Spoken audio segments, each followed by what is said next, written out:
I am so glad that you've stepped up to be a leader or an assistant at Pathways. We really value groups at Pathways because that's the place where people go and they find connection and encouragement and they're challenged to grow. And so each month, we want to encourage you because you guys are important people.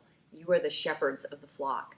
And so we're going to be sending you some short videos that address different components of small group life. And it'll be different leaders that speak. And this month, I'm going to be sharing on your role.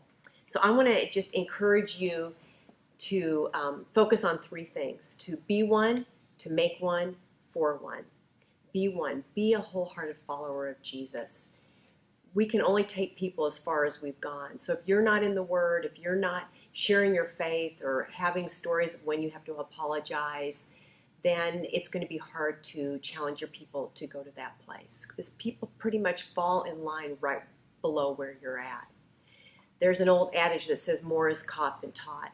And Paul reiterated this with the Philippian Christians when he said in Philippians 4, the things you have learned and received and heard and seen, practice these things. And he was basically telling the Philippian Christians to imitate him. And that's a high calling, that to think that the people in our groups are watching us and following us and really taking our lead on many areas of life. So if the truth is that more is caught than taught, then that means that we really need to be tending to our souls. We really need to be nourishing our souls because we need that soul food, that perspective that comes when we meet with God, that encouragement and the truth and even the conviction from the Holy Spirit. And so, being a follower of Jesus is a lifelong process of repenting and relying. So be one. Be a disciple of Jesus. Make one. The Great Commission encourages us to go and make disciples, baptizing them and teaching them to obey. Jesus gave this last mandate to his disciples right before he left, and basically he knew that the advancement of the gospel, the spread of the good news, would go forward through these men. And in the same way, we have this high calling also to make disciples, because we need more people that are going to rise up and be leaders, be influencers, that are going to take the good news of Jesus and bring it into their worlds and share and show and tell Jesus. I heard a quote many years ago that's kind of corny but true. There's no impact without contact.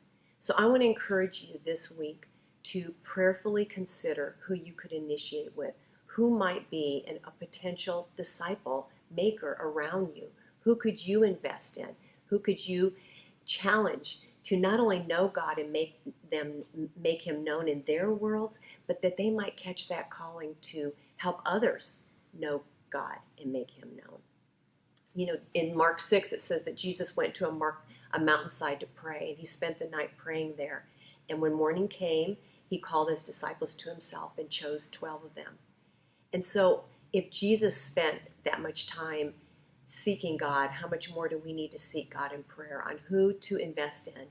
And so I just want to encourage you, prayerfully consider who to take initiative with and speak into their life.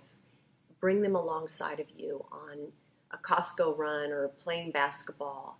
Make a disciple for Jesus. And then for one, we do this for Christ's sake.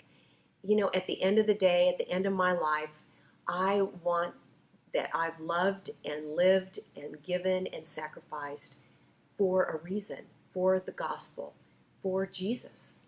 And I know you want the same. And if you think about it, it's so easy to be tired and to just do the bare minimum. And yet as we reflect on how good God has been to us and the people that he's put in our lives to share with us, to show us, to example for us, to exhort us, then we're inspired. Yes, I want to be that person for someone else, and I want to do that for Jesus because of all his goodness towards me. So, leaders, I want to encourage you, be one, make one, for one. And blessings on you and your family and your ministry. Thank you.